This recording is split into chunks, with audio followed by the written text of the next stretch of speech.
Yeah, okay. Pues buenas tardes a todos, a todo el público aquí presente y además al público virtual. Gracias por estar con nosotros en este momento tan importante y con nuestro visitante tan destacado, y gracias al profesor por estar aquí con nosotros.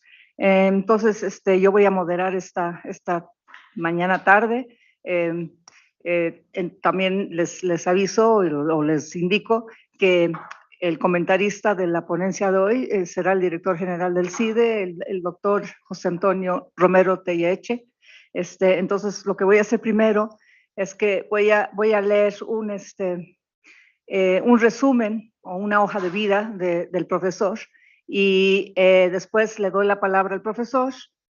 Sí, ¿verdad? Y después ya a nuestro comentarista. Entonces, pues damos comienzo. Si se oye bien, ¿verdad? Traduje la hoja de vida, entonces está en mi escritura, y si cometo un error, perdónenme. El doctor Clyde Prestowitz es el presidente del Instituto de Estrategia Económica. El New York Times se ha referido a él como, y cito, uno de los pronosticadores más lúcidos de las tendencias globales. Cierro la cita. Desde hace más de 50 años, Prestowitz ha estudiado, vivido y trabajado en Asia, Europa, América Latina y también, obvio, en Estados Unidos, y se ha destacado como un reconocido escritor y estratega sobre la competitividad y la globalización. Sus libros más vendidos incluyen, lo voy a decir en inglés, Trading Places, Rogue Nation, The Billion New Capitalists, The Betrayal of American Prosperity y Japan Restored. Prestowitz encabezó la primera misión estadounidense comercial a China en 1982 y ha fungido como consejero de los presidentes Reagan, Bush padre, Clinton y Obama. También ha colaborado cercanamente con los directores generales Andy Grove de Intel, el de Chrysler, Lee Iacocca, y el de FedEx, Fred Smith. Además, Prestowitz ha fungido como integrante de la mesa de consejería del Centro de Estudios Internacionales de Indonesia y del Ministerio de Industria y Trabajo de Israel. Como consejero del secretario de Comercio durante la administración de Reagan, el señor Prestowitz encabezó las negociaciones con Japón, Corea del Sur y China.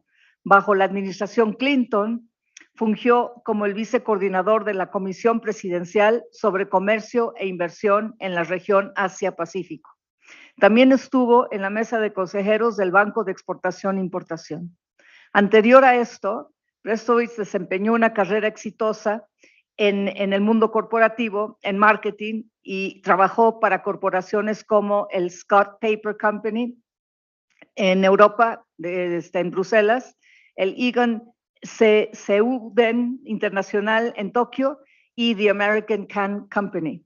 El señor Prestowitz tiene una licenciatura con honores de la Universidad de Swarthmore en Estados Unidos, una maestría en estudios de Asia de la Universidad de Hawái y de la Universidad de Keio de Tokio, y una MBA de la Wharton School of Business en Estados Unidos. Habla japonés, holandés, alemán y francés.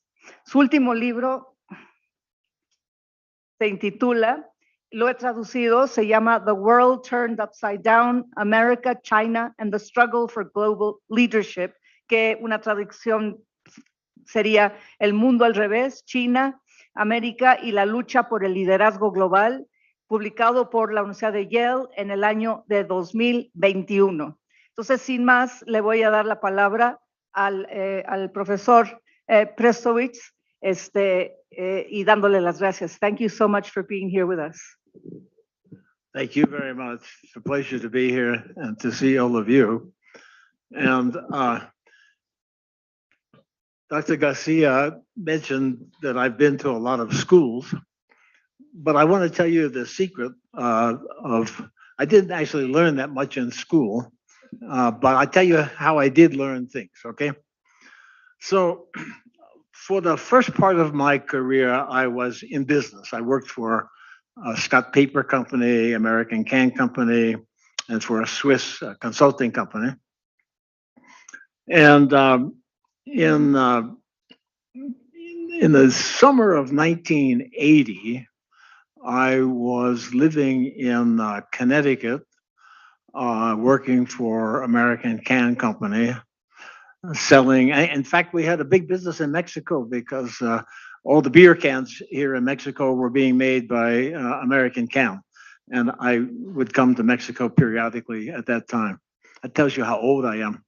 And anyhow, so in the summer of 1980, I'm just minding my own business, and I got a telephone call. The telephone call was from Malcolm Baldrige, who was then the Secretary of Commerce for the United States. And he said he wanted me to come down to Washington to have a chat. So I went to Washington to have a chat. And at that time, so this is, we're talking 1980, actually 1981 now. Ronald Reagan was the president, and the US had a big trade deficit with Japan. Japanese automobiles, Toyotas, Nissans, were flooding the US market. Ford, GM, Chrysler were closing factories. The US semiconductor industry, the guys in Silicon Valley, they were complaining that the Japanese were dumping semiconductors in the US market. And so the US trade deficit with Japan at that time was about $5 billion annually. And so Baldrige said to me, I had lived in Japan, I had gone to school in Japan, I spoke Japanese, and Baldrige said he would like me to join the Commerce Department to negotiate with the Japanese to try to change this deficit. And I said, well, I am working for my company, but I could take a year leave of absence. I could leave for a year and work for you, solve all these problems, and then I can go back to my business. And Baldrige said, great. And he said, we'll pay you a salary. I forget what he said they would pay me, but it was a lot less than my wife and my children had become accustomed to. And so I mentioned that to him. I said, gee, that's not very much money. He said, don't worry. He said, we'll pay you a bonus. He said, we'll pay you 10% of the amount by which you reduce the trade deficit. 5 years later, the trade deficit was $50 billion, and I owed Baldrige $6 billion. But I actually did intend initially to go to Washington for 1 year, and I wound up spending 6 years. That was, I would say, that was the best university, because what I learned in my time in Washington, and I was the chief U.S. negotiator with Japan, with China, with Korea. And so I learned a tremendous amount, on the one hand, about how the American government actually works, and the relationship between the American government and industry. And I should mention that, you know, as a businessman, I shared the views of a lot of American businessmen. And those views, you know, a typical American businessman, or a good way, if you're giving a speech, like I'm giving a speech to you, and if you want to make the audience cheer up, you want to tell a joke, make them laugh, you say, I'm from the government, I'm here to help. And everybody laughs, because the government can't possibly help, right? And American businessmen, particularly, have no use for the government. And I shared that view. But as I worked in the government, I realized that there was a lot that the American business guys didn't know. And again, in the U.S., you know, the businessmen think they work very hard, and they think, you know, government workers, they're lazy. They live off of the people, and they're not hardworking. But what I discovered was, at least in the top layer of the government, and maybe the bureaucracy is different, but in the top layer of the government, the government officials work very, very hard. In fact, I remember early in my time in Washington, I was accustomed to having Saturday and Sunday as a holiday, right? Uh, and and after about a month, I realized that I was not keeping up with the other officials that I was dealing with. And I discovered that they don't take a holiday. They work on Saturday and Sunday. So I had to start working on Saturday and Sunday to stay competitive with my colleagues. So anyhow, I learned a lot about industry and about government and about how industry and government and the economy work. And what I found was that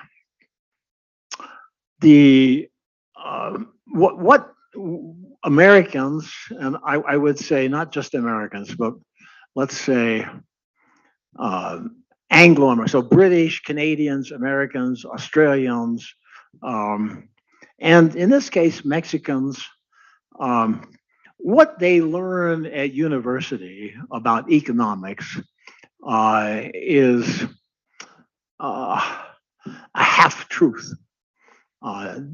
They learn about supply and demand, etc.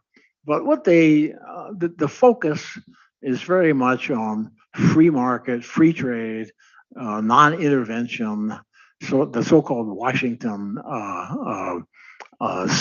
Convention.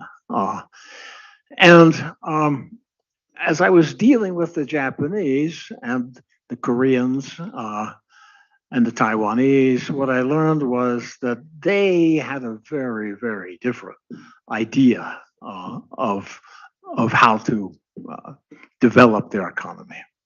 And I remember speaking with a Japanese guy named Amaya. Amaya's son was the vice minister of the Ministry of International Trade and Industry in Japan. And he had been an architect of the Japanese, what Japanese called catch-up.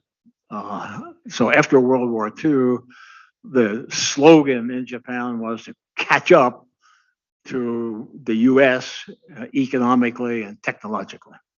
And he had been one of the main architects of that strategy. And I got to know him quite well. And at one night at dinner, he said to me, Prestowitz son, he said, we actually did the opposite of what the Americans told us. He said, after the war, all these American advisors came to Japan to help us recover from the war. And he said, they told us, well, you are Japanese, you have a lot of inexpensive labor. And you should focus on making labor-intensive products. So you guys should be making shirts and neckties and toys, pens, things like that. But he said, you guys, you can't make automobiles or sophisticated machine tools and stuff like that. And he said, we didn't think the Americans were right. So we did the opposite. Well, whatever the Americans told us, we did the opposite. And he made the point that, of course, before the Second World War, Japan had a steel industry. And of course, during the war, they had a steel industry, except that we bombed it. And so at the end of the war, they didn't have a steel industry. He said, but we had to get back into the steel industry. And we had to finance that. And he said, so what we did was we gave we had to import sugar and and oil, because we just don't have that in Japan. We had to import it. And so we gave a license to the steel industry to import sugar and other raw materials, and then to resell it in Japan. And he said, so our steel industry was buying sugar, say, from the Philippines at the global international price. Then they would bring it back to Japan, and he said we had a high tariff on sugar. And so the companies would sell sugar at maybe 10 times the world price. And with that money, they could invest in steel mills to recreate the steel industry. And he said, of course, it wasn't good for consumers. Of course, the consumers couldn't eat much sugar. They had to pay a lot for their sugar, but we got our steel industry back. And then we could use steel to make ships. And we did the same thing with the shipping industry. You gave them the license to import other raw materials. And they made money and they started building ships. And we became the biggest shipbuilder in the world. And he said, and then before the war, before 1941, General Motors and Ford were the main auto producers in Japan. And they had factories in Japan, but of course, during the war, they had to abandon their factories. After the war, Ford went back to Japan, assuming that they could take the factory, rebuild it, and start selling Fords in Japan. But Amaya said, we told them, go get lost. We don't need Ford. We're going to make Toyotas and Nissans. And that's what they did. Then you get into semiconductors, and similar story.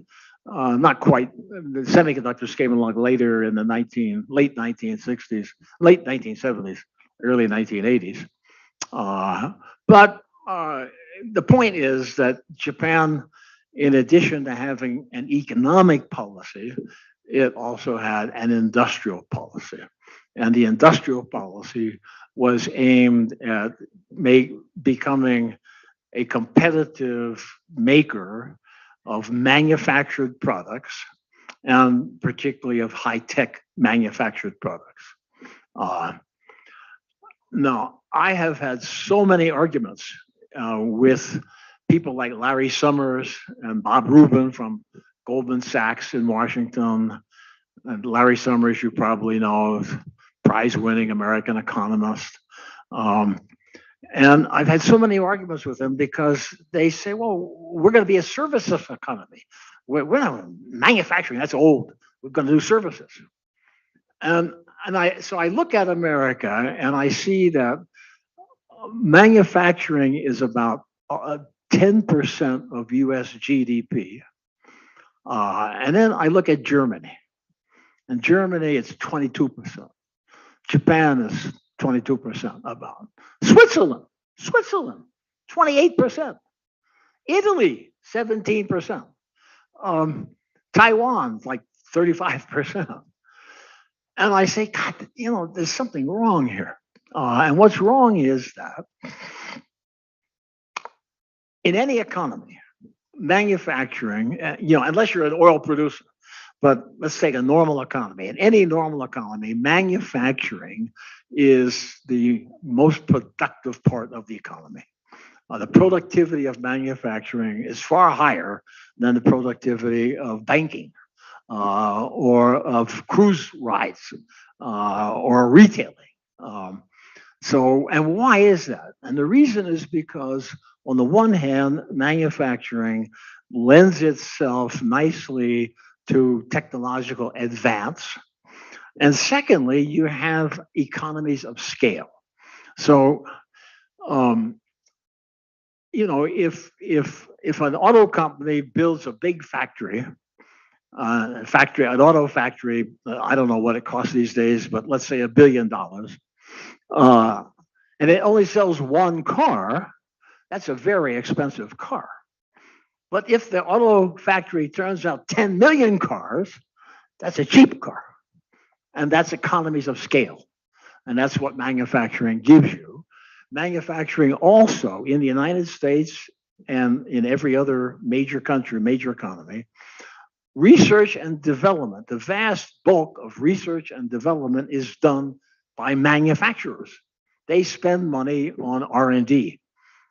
Walmart doesn't spend money on R&D. Goldman Sachs doesn't spend money on R&D. Intel does. And R&D gives you new technology, new products, new economies of scale. So you should want those industries in your economy.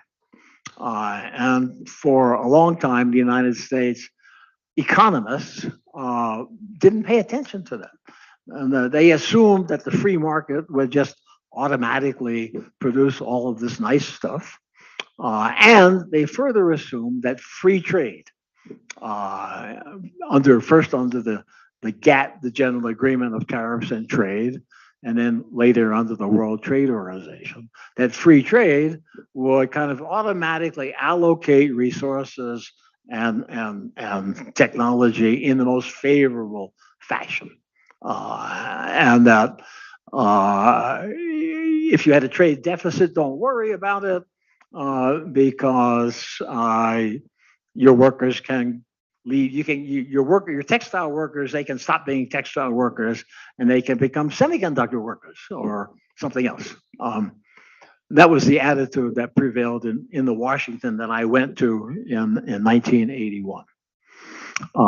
And as you can probably tell from the way I'm telling this story, I was really on the opposite side. I was at odds with the main economic leaders of the United States, because I felt that what the Japanese were doing, and then the Japanese were copied by the South Koreans and by the Taiwanese and by the Singaporeans and then by China. I felt that what they were doing was the best way to go. And I'm so happy to be able to tell you that there has been a huge change in the United States in the last, I would say, 5 or 6 years. And you may be aware that the Biden administration has just passed what they call the CHIPS bill. So this is a new law that will provide about $50 billion directly to the semiconductor industry and about $250 billion to other high-tech industries to promote more production in the US. And you're probably aware that just a couple of days ago, the Biden administration essentially has ordered American companies that make very high-tech equipment for the production of semiconductors, and not only American, but any companies in the world that use American technology to make semiconductors, they can't sell it to China. Now that's a real industrial policy, I'll tell you. And it's going to hobble the Chinese semiconductor industry. But more broadly, what it's aiming at doing is effectively pulling back from globalization. And it's embracing industrial policy. Now, I think that this is also a pregnant moment, a very positive moment for countries like Mexico. Janet Yellen, who is the Secretary of Treasury in the United States. So I've known Janet Yellen for longer than I don't want to tell you how old I am, but I've known her for a long time. She's a good economist, and she's a nice person. But she is conventional. She was always preaching free trade, globalization, go to Davos. And suddenly, of all people, Janet Yellen is talking about friend shoring. What is friend shoring? It means that Apple, instead of making all of its products, all of its iPhones in China, should start making them in Mexico or some other more friendly place. And in fact, Apple has already announced that they're moving some of their production from China to Vietnam to India. And other American companies and European companies are facing the same dilemma. It's becoming much more difficult for corporations to operate in China. And because of the increasing tension between the US and the free world and China, it's just becoming very difficult. And on top of that, the Chinese, because of COVID, they won't take Western vaccines. They have an inferior Chinese vaccine, which doesn't work very well. And so they're locking everything down. Anytime there's a COVID test positive, they lock the factory down. So for a lot of reasons, China is becoming difficult. And therefore, Western global companies are looking for alternative places to go. And so when you look for an alternative, if you're Intel, for example, or Apple or whoever, and you're looking for a friendly place to go, well, of course, the most friendly place, in some ways, the easiest place is the United States. And in fact, what we're seeing is that Intel has just announced two new major production facilities. One is going to be in Arizona and another one in Ohio. Now, mind you, when I say production facility, in the semiconductor industry, they call it a fab, short for fabrication. So a brand new fab today costs $20 billion. Intel's announcing two new fabs. Interestingly, TSMC, Taiwan Semiconductor Manufacturing Corporation, which is the world's most advanced semiconductor maker. Just to give you an idea, today, if you measure the technological sophistication of a semiconductor, you're talking about nanometers.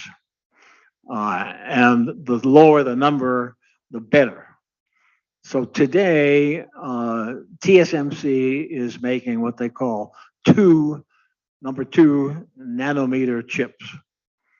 Samsung, which is, I would say, the second best company in the world, is at 4 nanometers. Intel, which I think is the third best, is at about 7. Everybody else is 16 or higher. Now, Intel badly needs to get to 2. But TSMC is in a very, interesting but dangerous position. Their fabs are in Taiwan.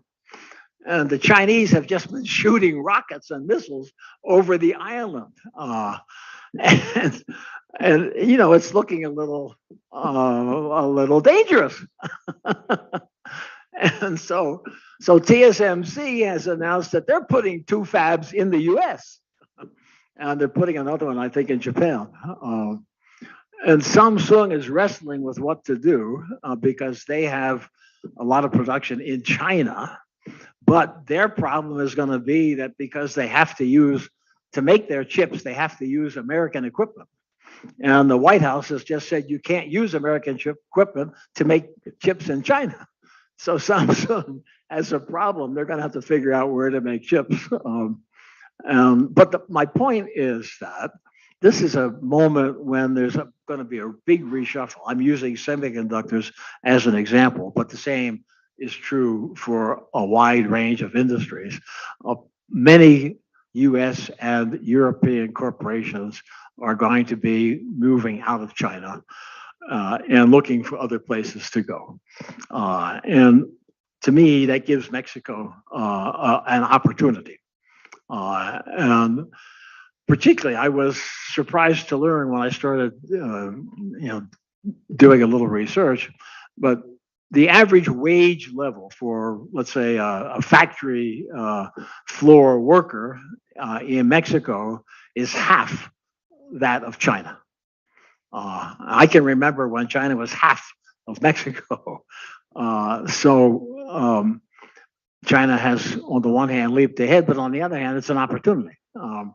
If the labor is inexpensive in Mexico, and the other thing that makes China so attractive to corporations is the fact that it's 1.4 billion people and it's a big market.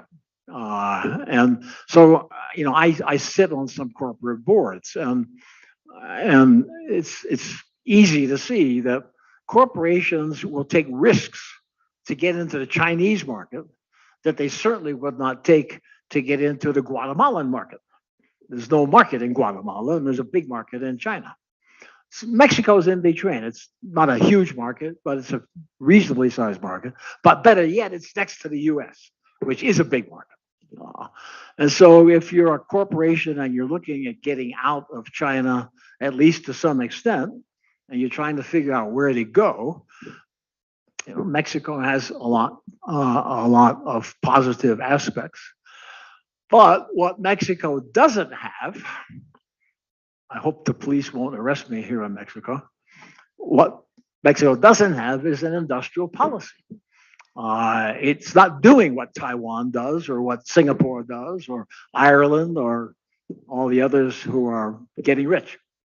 And so, in my view, Mexico badly needs an industrial policy.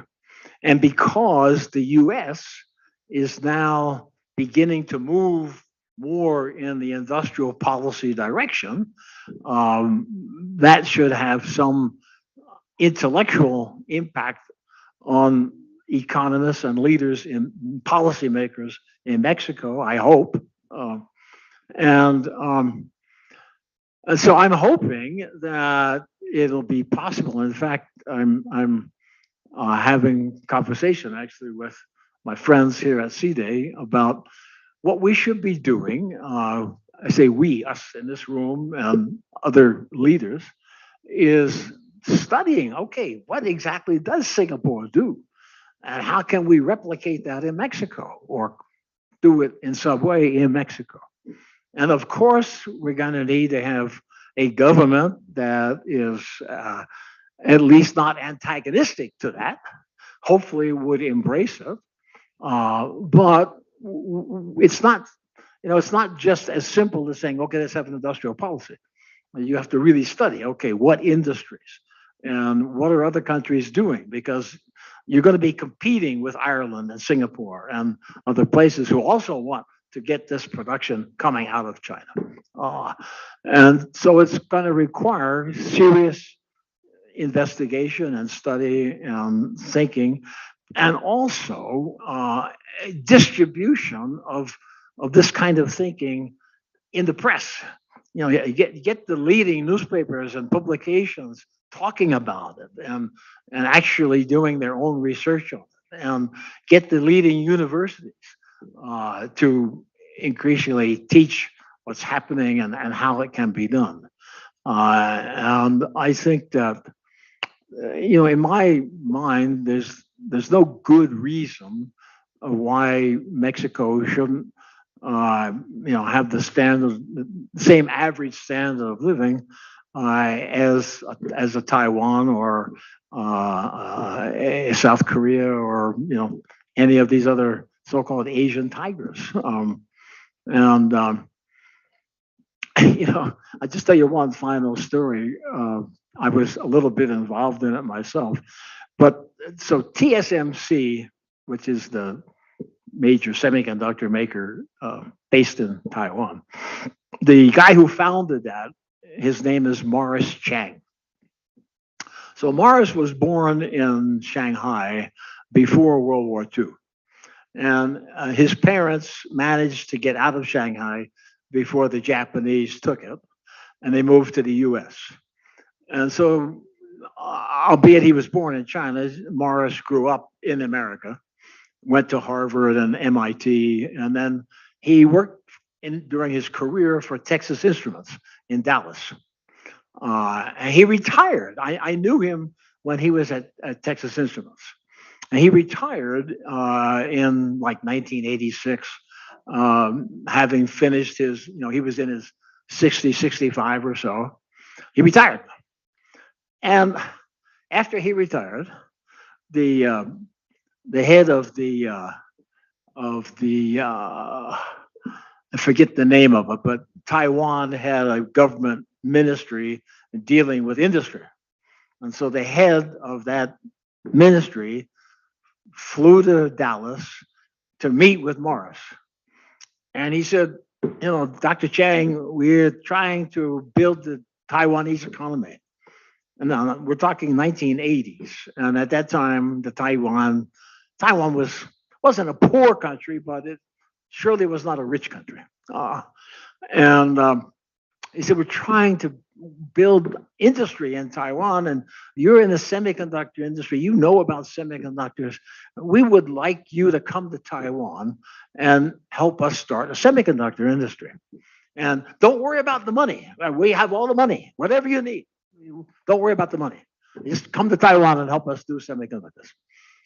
And so lo and behold, Morris goes to Taipei, moves his family to Taipei, and he has a brilliant idea. Really, it's really a brilliant idea, which is to make a foundry. Now, let me explain. A foundry is a factory that makes things to order. It doesn't design. So, if you want a pen, you have to design the pen. But once you design it, you give me the design, I'll make the pen in my factory. And because there's a lot of other pen makers out there, I'll make all their pens. And so I'll get enormous economies of scale. I'll be the low-cost pen maker because I'll be making all the pens. But I won't compete with you because you're not making it. You don't have to make them. And I'll make all the capital investment. I'll be the one that has to spend $15 billion for a new factory. I'll take all the risk. So it'll reduce your risk, increase your profitability, and we'll all be happy. And so he had this idea for semiconductors. Now, a problem in the semiconductor industry until Morris came along was that it is capital intensive. So, let me give you a more mundane example. I used to work in the paper industry. My company, American Can Company, we made paper towels for the household and toilet paper. And a paper machine is a big machine. One paper machine produces a lot of paper. And so if you have 4 or 5 paper companies, for much of their, in a 10-year period, you have 4 or 5 paper companies. At the beginning of that 10-year period, probably none of them are making much money because they have so much capacity to make paper, and the demand is not soaking up all the capacity. But maybe after year 4, the demand has caught up with capacity. And so they start thinking, maybe we should build a new paper machine. Now, if only one of them built a new paper machine, that would be great. But probably all 5 of them make a paper machine. Now they have too much capacity. So for 4 more years, nobody makes any money. And then finally the capacity catches up, and then they put in 5 new paper machines and they're back to making no money again. So that was the same with the semiconductor industry. And Morris said, hey guys, I can take all the risk. The Taiwanese government is putting up the money. I'll make all the semiconductors. You guys just send me your designs. You don't have to make this big investment. I'll make all the chips.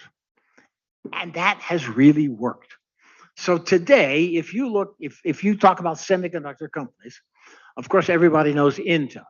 Now, Intel is a company that they design their own chips and they make their own chips. But if you think about a company like AMD, advanced micro devices. Or you think about a company like, what's the one in San Diego? Blanking on the name. Anyhow, most of these companies, they design the chip. They don't make the chip. So they don't have any big capital investment. They don't spend $15 billion on a new factory. So what has happened is that the US has remained the champion of chip design, but not of, in 1990, 33%, about a third of all the chips in the world were made in the US. Today it's 12%. And where are they made? Taiwan is making about 40%. South Korea is making another 20 or 25%. It's all the production has moved out of the US. Now, interestingly, in the semiconductor industry, the equipment that you use to make the chip is still almost all in the US. There's one Dutch company that's important, but all the other companies are US companies.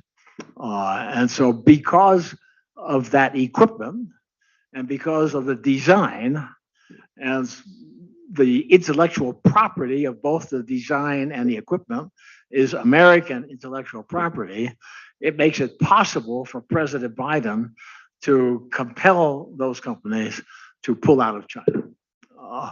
And so that's what you're seeing happen. But anyhow, I've been talking much too long, and I want to answer any questions that you might have.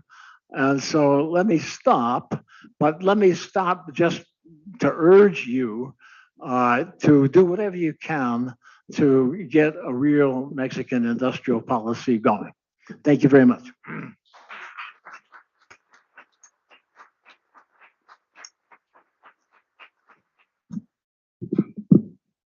Thank you so much. Thank you so much, Dr. Prestowitz. And before we open the floor to questions, I'd like to pass the microphone over to Jose Romero, and he will comment on your most interesting, incisive, and even entertaining talk. Thank you so much. Thank you, Clara. Well, I'm going to talk about your book that you didn't talk very much about. Thank you. It's in his book, Clyde offers an insight into the reorientation of U.S. policy toward China, particularly emphasis the economics of power. He analyzed the rise of China and the United States and criticized neoclassical reading of economic development and post-Cold War American consensus on China, and offered policy prescriptions for the future of the U.S. administration. The theme of national development, facilitated by the mercantilist and protectionist economic policy and its strategic implication, is covered through the book. In his readings of the past of his vision of the future, neoliberal ideas of the free market and the globalization of the supply chain are dismissed as inadequate strategy for national development. The state occupies a prominent place in Prestowitz's strategic vision, which departs from Washington consensus associated with American unipolarity. And something very interesting about the story that he relates us is that Henry VIII, in Holland, the trade in textiles, England was providing with the wool for this trade, and they noticed that why we sell the wool and buy the materials. Let's put a tax on the export of wool, make it cheaper inside the England, and start manufacturing the finishing products. And that gives rise to the industrialization of later on in the Industrial Revolution in England. And after that, it came Adam Smith, and once England was a big power, start to preaching the doctrine of free trade, which was later reinforced by Ricardo. But the United States didn't listen, especially one of the founding fathers, Hamilton, start to develop an industrial policy for the United States. And that's what created the effort of the strongest United States that we see today, not the free trade, but the industrial policy that they create. And one of the students of Hamilton was a German guy that called Liszt, who later on created the infant industry argument. And he was not in his time, later on, he was very disappointing that the Germans didn't listen to him. But later on, during the Bismarck era, they took those recommendations, and in 40 years, from 1880 to the beginning of beginning of the 20th century, in 40 years, Germany became a developed country coming from a very humble beginning. And many of the Japanese came to Germany to learn, and they learned much of what the Germans were doing. And then from Japan, proliferate to East Asia. So it was nothing new on the horizon. That's how the way all the countries developed. No country developed through free trade. All the countries developed through industrial policy. The book first two parts address the economic rise of both China and the United States. According to Prestowitz, China's adopting a hybrid of Singapore and Japanese model produced economic growth. The Japanese model was no acceptance of foreign investment. They were very skeptical about accepting foreign investment, but Singapore accepted foreign investment, but not indiscriminated. They oriented to the places they wanted. Chinese reformers drew the need to protect national industry and export discipline. So the mercantilism is not an economic theory. It's a policy-oriented strategy. So it's not a substitute for the theory. It's just it's a handbook for policy. For its part, Singapore, a leading financial center, demonstrated how to attract foreign capital through economic incentives activity. Following the liberalization of agriculture, China's development strategy was to suppress consumption to generate investment, savings, and activity to attract foreign capital through incentives, but oriented to the sectors that they want. China entering into the World Trade Organization boosted the manufacturing and export-based development model. While it's true that China economic miracle coincided with gradual economic liberalization, the role of the party state in economic development cannot be overlooked. The Chinese Communist Party contributed to this through actions such as manipulation of the national currency, forced transfers of technology, the enhancement of non-tariff barriers to trade with preferential treatment for public enterprises, efforts to convince foreign companies to form joint ventures with the intellectual property, with economic incentives, and through infrastructure development.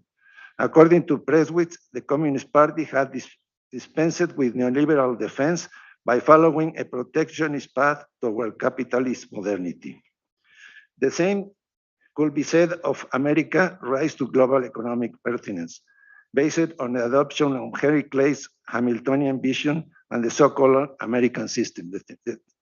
In contrast to Jefferson's decentralized village republics of America, Alexander Hamilton envisioned an activist state acquiring national debt after the Revolutionary War and using tariff barriers to build the manufacturing base of the newly independent country. Likewise, Senator Henry Clay's American system consisted of tariff protection for U.S. industry, a national bank to facilitate trade, and federal subsidies for infrastructure development that will allow a profitable market for agricultural products. After the Great Depression, the economic role of the American state only grew with the New Deal and World War II. The turnaround came after 1945, when the United States put the mantle of maintaining the liberal international order.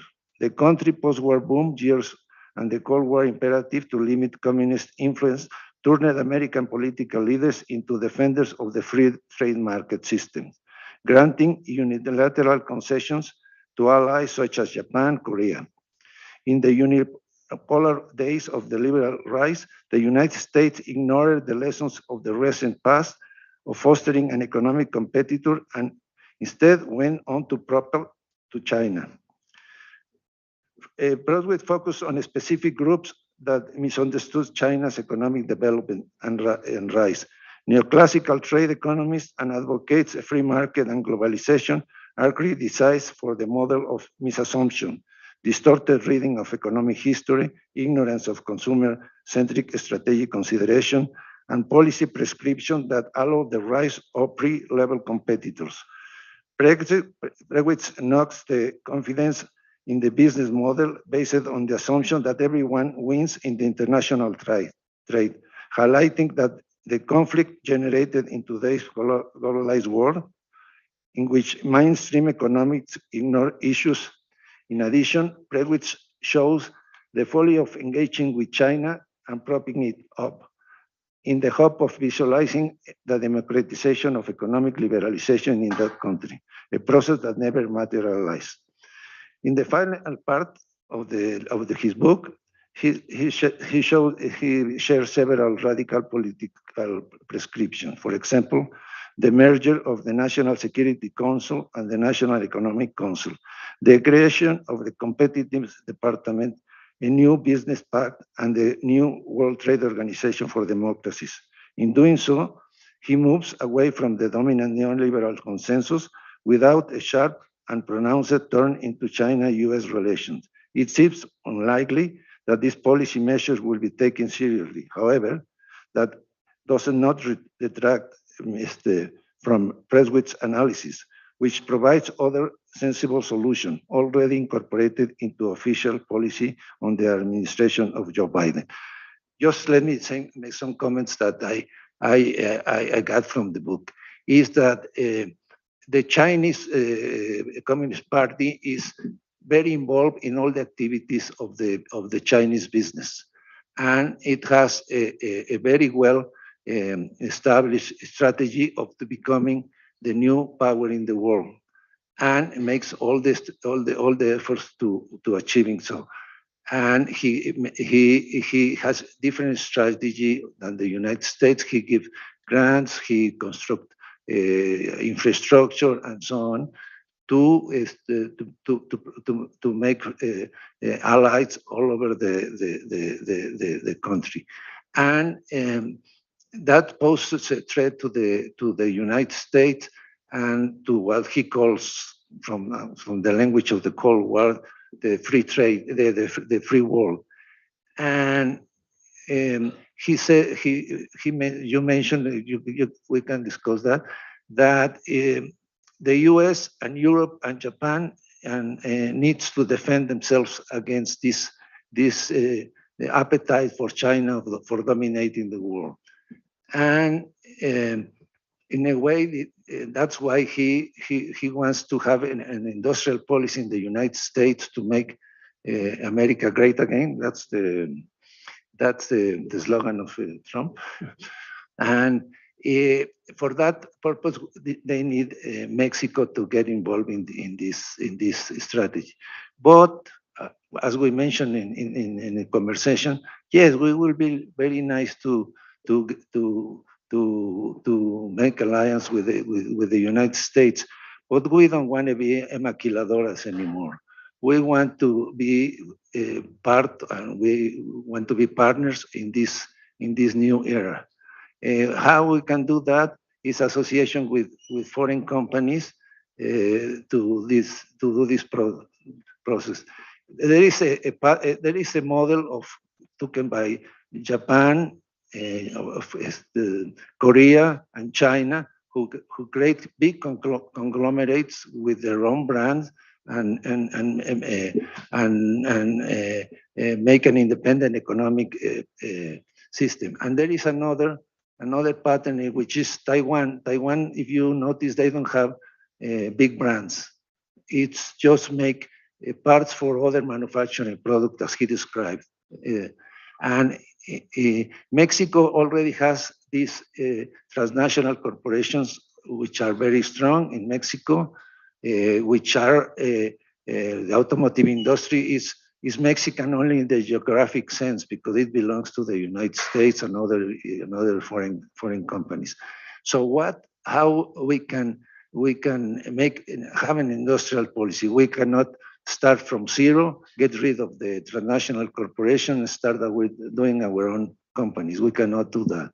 So how we can get involved in this new in the returning of these companies and make this North American alliance be strong is not just to carry to do the beds and carry the water. We need to learn how to manage those processes, and the only way to do it is by making partnerships, joint ventures with American companies. I don't know if the American companies will like to do that or are willing to do that, but just to bring companies, for bringing in companies, it shows in the last 40 years that the growth rate of Mexico, the income per capita is practically didn't increase at all. And we haven't learned very much in terms of capacities, of technological capacities. We haven't achieved any of that. And more of the same is not appealing. We will have to find a way to have an association with these American companies and other foreign companies that supply to the United States. And I would like to ask Clyde if it's that possible. Yeah, I do think so. Yeah, I do. Thank you so much. Would you like to comment or would pull up the floor? Okay. Si hay alguna pregunta, por favor. Creo que vamos a necesitar el micrófono. Ahorita Thank you very much. Thank you for your extraordinary conference, Clyde. Thank you for the invitation, Dr. Romero, Dr. Garcia. Thank you.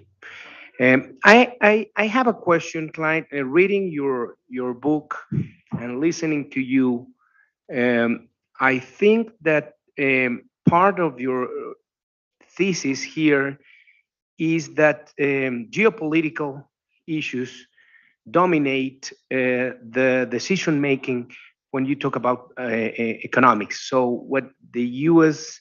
did in the past was a wrong bet about fostering or supporting China, Korea, and some other countries, because at that moment they need political allies to facing what was happening in the 70s, 80s with the bipolar world, with the Russia as a main, or the Soviet Union as a main adversary. So at that moment, it was very important to count on those, but it seems that it was kind of a mistake. That's what General you say.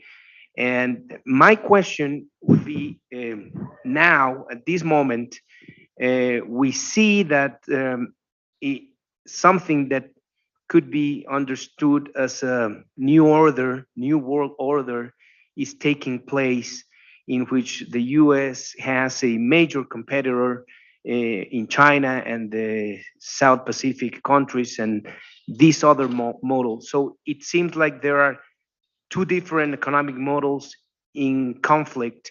One in one part of the world with all these policies that you explained us based on free trade, stabilization, and competitive advantages and all that. And there's other model in Asia that is pretty much different, in which the state has a major participation. So But there are also things that you have comment and that you talk about, like, for example, could be opportunities, and that is the population age in China and the size of the market that at the end of the century could be reducing. And in America, in the, say, America, not just the US, but all the whole continent, we could have an opportunity with young people and another possibilities to compete with those other adversaries. But the question is, do you see right now that in Washington, in the among the policymakers, they are understanding that this new geopolitical situation with China and the opportunities make more strategic the idea of supporting countries and making alliances with countries like Mexico, Guatemala, Salvador, other American countries, to create a balance to this power that in Asia is growing? Do you see that this vision is taking place in among the policymakers in Washington, or you feel yourself like alone in the middle of the park talking to people that is not ready to listen what is going on? That Well, I have more and more friends. I think it's what happened was that, of course, at the end of the Second World War, the U.S. all by itself was half of global economy, and there was a long romantic idea that really began in England. Richard Cobden was a champion of free trade in the UK in 1840. He is the founder of The Economist magazine. And at that time, the UK had high tariffs on imports of agricultural goods, protecting the farmers in England. And Cobden had the idea that England is becoming a manufacturing country, the workshop of the world. Why should we protect our farmers? So he led the move to get rid of tariffs on farm goods, on agricultural products. And he had this idea. It was more like a religion. He had this idea that not only would free trade and make England richer, but that free trade would create peace, and all countries would join in free trade and all become friendly and no more war. Then before World War One, another British author wrote a book. I'm forgetting the name of the book, but the argument was that there can't be a war. The book was published in 1912. And in 1912, England, France, and Germany were each other's biggest trading partners. And he said, hey, we can't have a war because we do so much trade with these countries. But actually, there was a war. And so then after World War II and before World War I and before World War II, you had this 25-year period of protectionism, high tariffs, unbalanced currency alignments. Then you had World War II. And President Roosevelt's Secretary of State was in the romantic mode, and he also believed that free trade would build friendship, and the countries that trade with each other wouldn't go to war with each other. And so, in the wake of World War II, the United States, on number one, we were the most competitive economy, so we were producing everything. And number two, our leaders had this religious faith that free trade would make the world safe and democratic. And if we just promoted free trade globally, that we wouldn't have any more war and the US economy would do great. And that actually worked for maybe 25 years. So let's say from 1914 1948 until about 1975, that kind of worked. We had a Cold War, but there was no shooting. The US economy was doing great. The world economy was recovering. Japan recovered, Germany recovered. But then after 1975, the US began to run trade deficits and we got into more trade negotiation. But, then Deng Xiaoping, Mao Zedong, of course, was very difficult to deal with. Deng Xiaoping came along and his motto was to get rich is wonderful. And so he made it possible for Chinese to think they could become rich. And they began to act like more a market economy. And so through the Deng Xiaoping took over between 1980 and today, of course, the Chinese economy has grown tremendously. Now, the American leaders, and I knew these guys, so Ronald Reagan, George H.W. Bush, Bill Clinton, George W. Bush, Obama, Trump, and now Biden. I would say that Ronald Reagan truly believed that free trade would not only create peace, but that it would make China democratic. George H.W. Bush, I worked on his staff. I got to know him pretty well. He had been the American ambassador to China. He fell in love with China when he was the ambassador.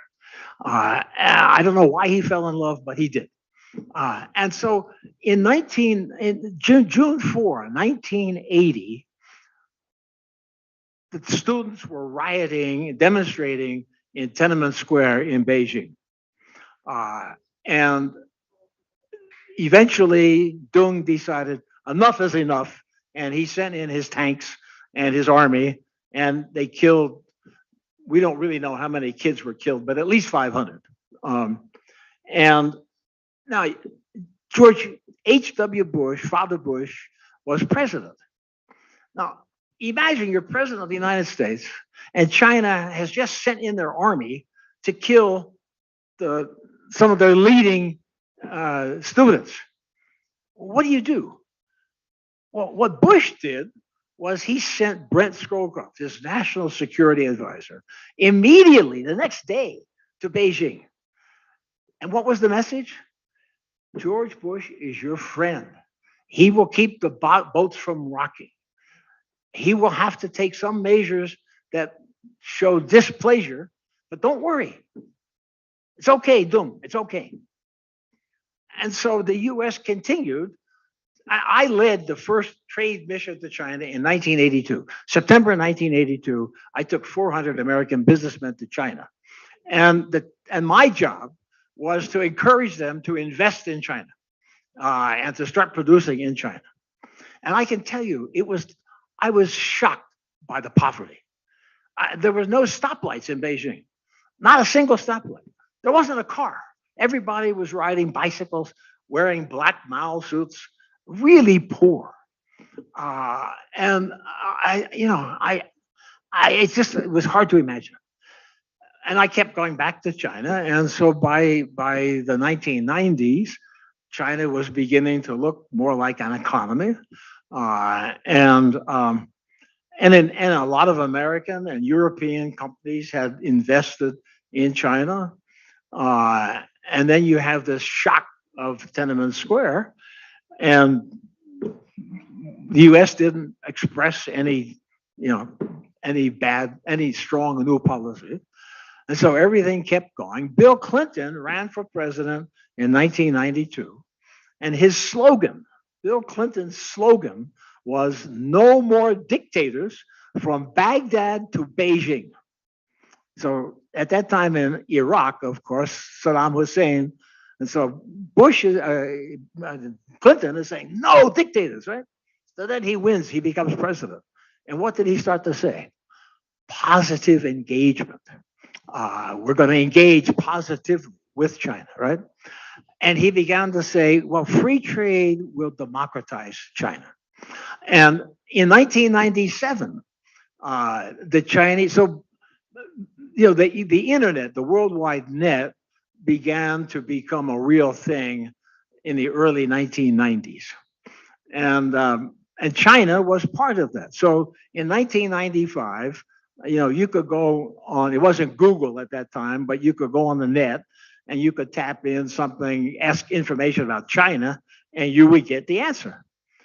1997, the Chinese built the Great Firewall. So they cut off the Chinese internet from the rest of the global internet. What did Bill Clinton say? He said, ha, ha, ha. They won't be able to do it. It'll be like trying to nail Jell-O to the wall. Well, they did it.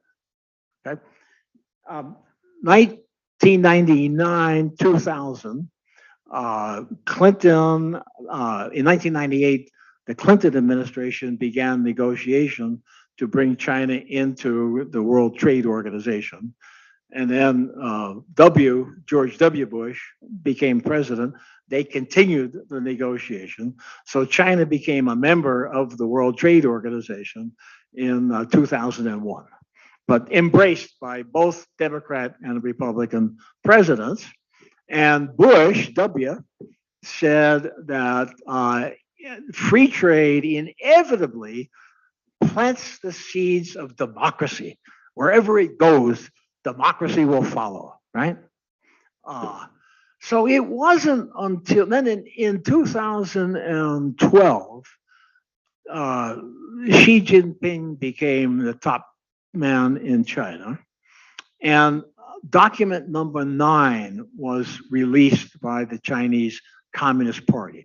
Document number 9 was called On the Ideological Sphere. So it was about philosophy. And document number 9 said that the Communist Party of China does not believe in universal freedom or universal rights. There are no universal human rights, according to the Chinese Communist Party. There's no rule of law, says document number 9. So it was the declaration of being the opposite of the Western world. Bob Zoellick had been U.S. Trade Representative under W. He had been Deputy Secretary of State under W. He became President of the World Bank. What did Bob say? He said, we want China to be a responsible stakeholder in the liberal global rules-based order. Now, I didn't vote for President Trump, but Trump came along and he did change the attitude towards China. But more importantly, the Chinese, in 2015, China adopted the policy of Made in China 2025. And so according to that policy, semiconductors, solar panels, various high-tech internet stuff, all that would be done in China by 2025. So, that was not just an industrial policy. We had seen industrial policies in Japan, in Korea, in other countries. But that was a declaration of war. That was saying, we are not going to take this stuff. We're not going to buy this stuff from you. We're going to make it ourselves. But even after that, there was not much reaction in the U.S. And American companies, Apple, Goldman Sachs, FedEx, all these companies were flocking to China. And they were making money in China, and they were happy with China. They formed the U.S.-China Business Council, which is kind of a lobby for China in Washington. It wasn't until about 2018, about 4 years ago, that the attitude began to change. And part of it was because the Chinese were beginning to make it in China. And what was happening was that as the Chinese made more semiconductors, for example, in China, they stopped buying them from Japan and the US and so forth. And so then people began to think, wow, they really mean it. They're going to make the stuff in China. And then, of course, China began to adopt a much harder tone with regard to Taiwan, and China. You may remember that the Nobel Prize, I forget what year it was, but the Nobel Prize is given in Norway, right? And Norway was exporting salmon fish to China. As soon as they gave the Nobel Prize to the Chinese guy, the fish going to China stopped. I mean, China stopped buying fish from Norway. And then the US, because North Korea was building missiles and sending missiles over Japan, so the US installed a radar system on land in South Korea. The land was owned by a South Korean company, not Samsung, but a big conglomerate like Samsung. And that conglomerate had a chain of stores in China. And as soon as the U.S. announced it was going to build that facility on the land of that company, the stores in China were empty. The word went out, don't buy from the Koreans. And so they had to close up all the shops in Korea. So China began to take a much tougher line. And then some of the foreign companies began to have more difficulty in China. And, China they have increased dramatically the number of atomic weapons that they have. China now has more ships in its navy than the US does. So all of those things began to change the attitude. And today, I think we see a much different, and I think people began to realize, even our intellectuals began to realize that, hey, maybe free trade doesn't always bring democracy. Thank you. When the Chinese, the Japanese, they do planning. They plan what they want to do, and they have a vision of a long run, a long time. Is not the United States in disadvantage in that regard? And who do the planning in the United States? Where do they train those people? There is people who do planning? Well, yes and no. So for the US has never had an industrial policy like Japan or Korea or China. But so if you go back in US history, after America was created, there was a big debate. And Thomas Jefferson was a farmer. He had a plantation. He grew tobacco and he sent it to the UK. And Alexander Hamilton was a banker and an industrialist. Hamilton believed in what today we would call an industrial policy. So Jefferson and Hamilton kept arguing about what kind of policy the U.S. should have. And until 1812, Jefferson was winning. The U.S. was completely open market. But then we had a war with the UK, and we almost lost the war. And the reason we almost lost the war was because we couldn't make guns. We didn't have any factories. And so Jefferson realized, wow, maybe we do need to do this. So from 1815 until I would say 1945, the United States had an industrial policy. Now we didn't have, an explicit industrial policy, but the government built the canals and the government made land available to the farmers. And the railroad was, the Transcontinental Railroad was the government. And then after 1945, that all just kind of went away. We went for free trade. But because the U.S. became the like the global military leader. So after World War II, we continued NATO. We had security treaties with Japan, with Korea, with the Philippines, with Australia. So in a way, the military need for technology was a kind of industrial policy in the U.S.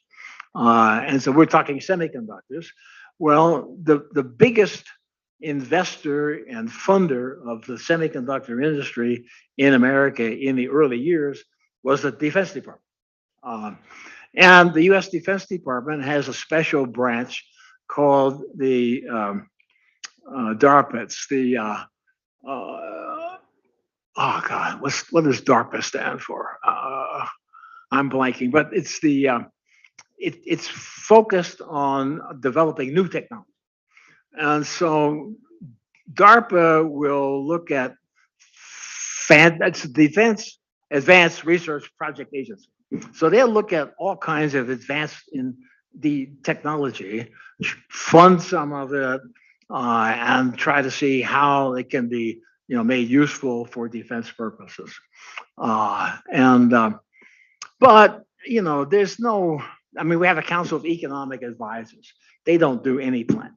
They're conventional economists. We have the National Economic, he's the National Economic, so we have a National Security Advisor. We have a National Economic Advisor. So he's supposed to be the economic twin to the National Security Advisor. But it's very, very loose, and he doesn't have any money. So I would say that the U.S. has had kind of a half of an industrial policy, but since over the last couple of years, it's getting more serious, and it's really being driven by the combination of China. It doesn't look like China's going to become democratic, and China is putting enormous investment into high technology and militarily related high technology. And now the Russians have decided to try to retrieve Ukraine.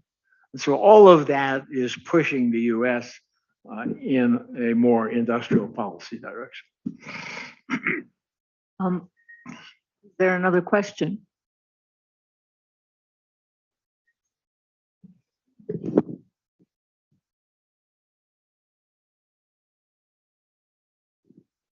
Thank you very much, Dr. Clyde. It was an amazing conference that you gave us today.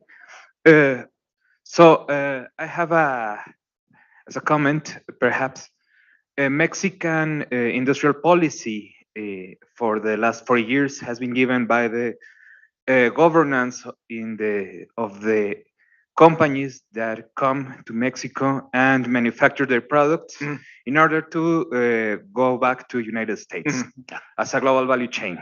No? And perhaps as looking at this phenomena of nearshoring and the fact that most of American companies are coming back to America as a continent, and given by this perspective that the global value chain governance is given by a captive one, in which companies establish their way that manufacturers are going to build their products. Do you think in this, by this time of building a new industrial policy, is it possible to change this way in these companies that give the Mexican characteristic of the industrial policy will help to improve and give more space for R&D activities? So I think that's a really good question. And I think that it would be a good idea for Mexico to study China And here's why I say that. So in the case of Japan, after World War II, because the Japanese had been occupied by the US Army, and finally the US Army left, they didn't want any foreigners coming back. And so they focused very much on building up Japanese corporations and Japanese technology. And remember that Japan, after all, they fought World War II. They were an industrial power in 1941, so they had a basis. More interesting is is Taiwan and Singapore and China, because they began by essentially offering cheap labor, and they would attract the US and European corporations to their location, essentially by offering cheap labor and government incentives. But at the same time, they also worked on watching what the foreign companies were doing and trying to stimulate their own citizens and their own corporations to getting involved and become part of that underlying structure. And I would say Korea was more like Japan, but Taiwan, if you go back 30 or 40 years in Taiwan, it was very poor. And it managed to, on the one hand, attract foreign investment, but at the same time to promote domestic growth and technology acquisition.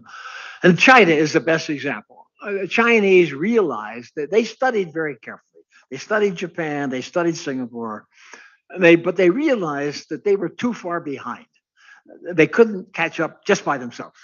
So they needed to have infusion of foreign technology, and to get the foreign technology, they had to allow the foreign companies to do business in China. But what they did was this is where having a big population really helped them, because they would say at the time I was an advisor to Corning Glass Company, and Corning Glass wanted to put a factory in China. And on the one hand, the Chinese said, great, we'd love to have your factory. And you know what? We give you the land free and no taxes for 20 years and utilities at half cost. In fact, how much does that factory cost? About $2 billion. We'll put in 100 million. But at the same time, the Chinese said, but the staff has to be Chinese, not just the workers, but we have to have Chinese engineers in your factory. And you have to transfer technology. So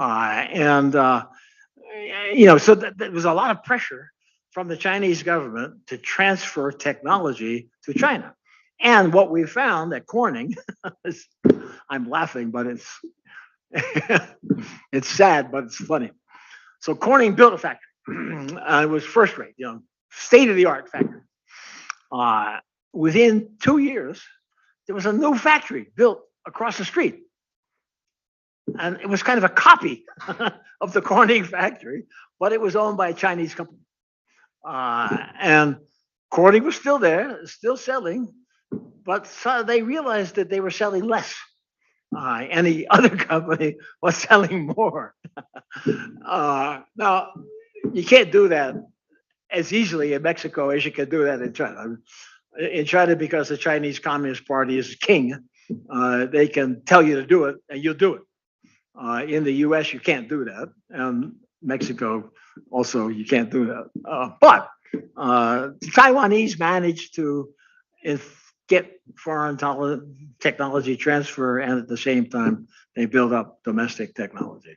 So I think that, if I were the minister at Economia here in Mexico, I would put together a task force. In fact, I would get Jose to head up the task force to study China and study these successful evolutionary policies and try to adapt that to the Mexican environment. Thank you very much.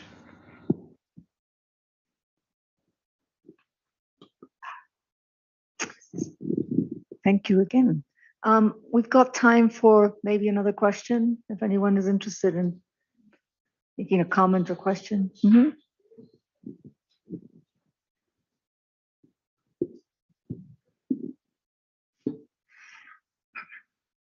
Thank you so much for your presentation. It's very, very interesting. And I want to know if the enterprise cooperative could be a good opportunity to Mexico to be included in the improve of the sector manufacturing. I know that cooperative enterprise is the most important in the United States, you know? So which enterprise? Yeah, Okay. cooperatives. Yeah. Yeah, the business model, but cooperative Right. and not capitalist. Yeah. So it's a good strategy for Mexico to improve the manufacturing. Yeah. So I think two things. I think that Mexico needs to have a upgrade in technology, and that means that you need technology from other countries. So it's good to encourage foreign investment in Mexico, but if I were in charge, I would say to the foreign investors, please come to Mexico, and yeah, we give you the land free, and we give you other incentives, but you have to transfer substantial technology, and we're going to be watching you. And if you don't transfer the technology, well, maybe life won't be so happy. But at the same time, I think it's very important. Yesterday, I had lunch with a young man, a Mexican guy who has his PhD in molecular chemistry from Purdue University. And he's interested in the semiconductor industry. And he would like to have more semiconductor related activity in Mexico. So he was asking me, what could you do? And I think that, he's a young man who he has technological knowledge. He also has money. And the Mexican government should have some kind of a policy and program to encourage Mexican entrepreneurs and Mexican companies to get into businesses, to do joint ventures with foreign companies, to export. It's important to export because that's how you maintain your global competitiveness. If you're not at the leading edge of the technology, you won't be able to export. And so you have to drive your industrialists to export in order to force them to become competitive. And I think that's where Mexico has been, in a way, disadvantaged because so many of your economists studied at American universities. And they got taught the wrong kind of economy. I mean, they got taught the economics of an American economy. Well, Mexico's not an American economy. So Mexico needs a different kind of economics. It would be better if you sent your students to China or to Singapore, to be educated there because they would learn the right kind of economics. But the Mexican government needs to encourage that kind of activity. Thank you.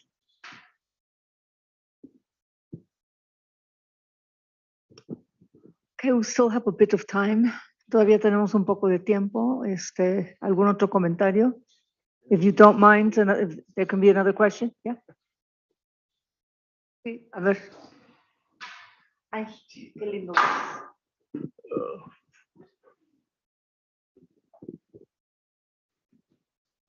Thank you for the presentation and the talk. I was wondering when you were talking about the industrial policy, what kind of capacities do we need as Mexicans, as Mexican government, to be prepared to create this industrial policy? What kind of capacities do we need to have? Right. I mean, if you have something in mind. Well, generally speaking, you do have to have money.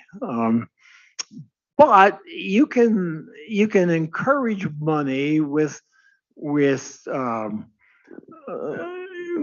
incentives.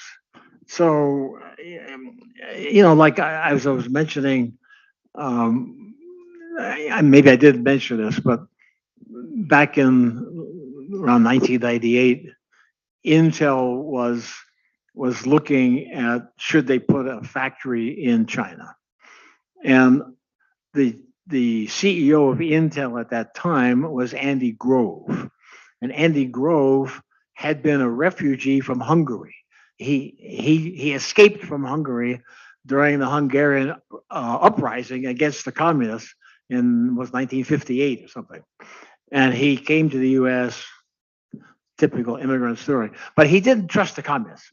So, but his board of directors was urging him and saying, Andy, China's going to be a big market.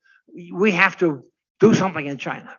And so Andy and I went to China and we met with the Chinese government leaders. And we met with the Chinese business leaders and so forth.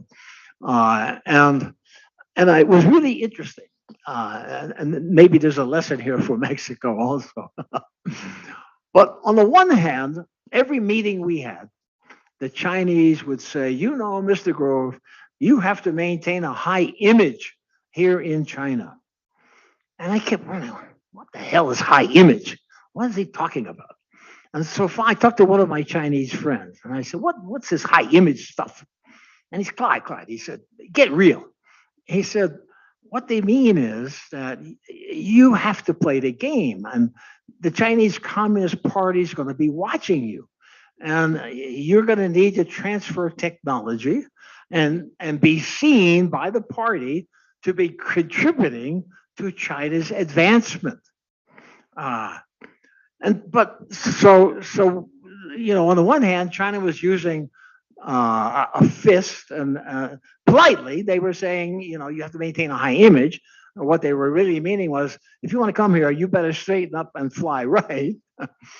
But at the same time, they were saying, well, Mr. Grove, how much would that new factory cost? And at that time, it was about $5 billion. And they would say, well, we could give you the land free. We could charge half price for utilities. In fact, we could even invest $1 billion. Oh, I know taxes for 20 years. How would you like that? Well, of course, that sounded very attractive. So what China was doing was, on the one hand, welcoming, but on the other hand, putting pressure on that you're going to have to transfer technology and you're going to have to play the game here the Chinese way. This is not an American game. This is a Chinese game. Now, Andy, because he hated communists and had escaped from the communists, he didn't want to do it. But he retired, and after he retired, Intel did, in fact, put a factory in China. So now, Mexico cannot be the Chinese Communist Party. But governments can encourage. On the one hand, you can have incentives. On the other hand, you can have inspections. And you can have agreements, and you can inspect whether the agreements are being kept or not. And I think that's kind of what Mexico has to do. You need to get foreign technology. You have to be sure that the technology is transferred. And then you have to be sure that it's Mexicans who get their hands on technology. And at the same time, you have to encourage people like this kid that I had lunch with yesterday. He could be a major technology leader of Mexico in the future. You have to encourage that kind of person to be entrepreneurial and to follow his dream with some real opportunity of success. Thank you.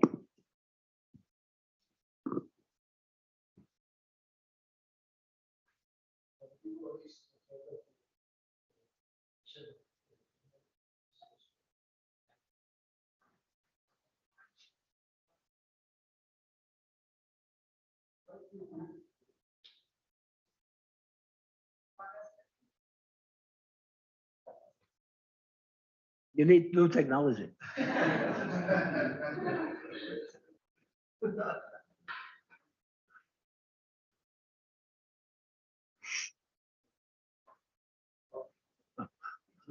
Yeah, you could have some.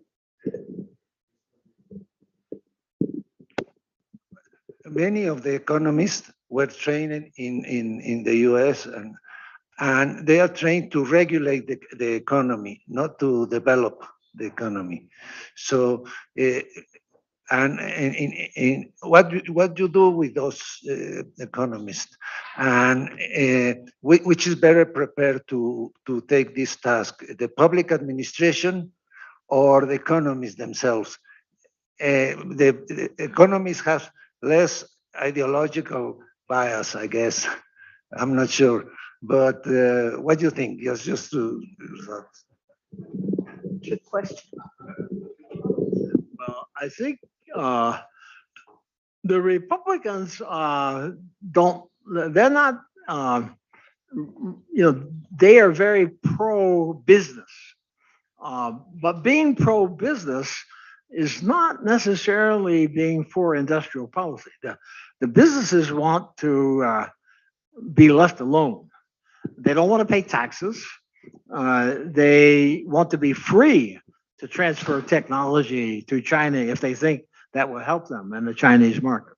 So I don't see Republicans as necessarily supporters of the kind of economic policy that I think we need in America and that you need in Mexico.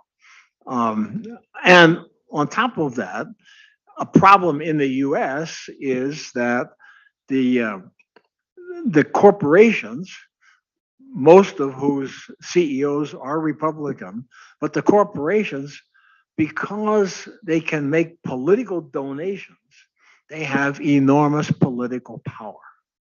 I think that they're dangerous, honestly. And what happens is, if I take a company like Apple, Apple makes all of its iPhones in China. I'll just tell you a quick story. In 2015, there was a shooting in outside of Los Angeles, and the shooter dropped his iPhone. So the FBI in the US got the iPhone, and they wanted to open it to find out information about the shooter. So they went to Apple, and they said, Apple, will you please open the iPhone? And Apple said, no way. We have to protect our customers. No way. So the US government actually filed a case against Apple. They went to court. But in the meantime, they found an independent consultant who could open the phone. And so the government, US government, lost the court case, but because they had an independent guy, they got the information. Okay, now let's jump forward to 2019. And in 2019, students in Hong Kong are demonstrating against a more authoritarian government. There's an app in the Apple iPhone, and it's called Hong Kong Map Live. So using that app, you can see Hong Kong in real time. So the kids, the students, they could say, oh, the police are over here. Okay, we'll demonstrate over here. This was driving the police crazy in Hong Kong. And moreover, it was driving the Communist Party crazy in Beijing. So the Communist Party, the People's Daily is the newspaper of the Communist Party. They began running front page stories demanding that Apple remove that app from the App Store. Within 2 days, the app was gone. So we say Apple is an American company. It's not. It's a Chinese company. It's a hostage. Apple's on its knees. And any major company that does business in China is in the same position. Because the Chinese Communist Party does not have a rule of law. And so, you're running your factory and suddenly the lights go out. How did that happen? Oh, golly, accident. Oh, gee. It's lawless. And so therefore, it can blackmail you and coerce you in a way that the US government can't do, the Mexican government can't do. So when I look at these, I honestly get very angry because the US Congress, of course, holds hearings and they call in businessmen. And so Tim Cook at Apple, he'll appear to testify before the Congress. And he'll introduce himself as, I'm Tim Cook, I'm the chairman of Apple. We're the most valuable American company. I'm an American CEO. And I'm looking at Tim Cook and I'm saying, bullshit. You're not an American CEO. You're a Chinese CEO. And that's a very real problem, for these major corporations. And so I think that, there is legislation being discussed in Washington, which would alter that somewhat. But I think it's important for any government to keep in mind that your corporations are not necessarily your best friend. And on the one hand, you need to encourage them, but on the other hand, you need to watch them. Right. Well, that was a wonderful presentation and a marvelous interaction with the public. Thank you so much. And con eso vamos a dar este cierre a esta increíble presentación. Les doy las gracias a ustedes, público aquí presente, público virtual. Muchas gracias por estar aquí con nosotros. Gracias al comentarista. And thank you so much for the presentation. My pleasure. My pleasure. Thank you.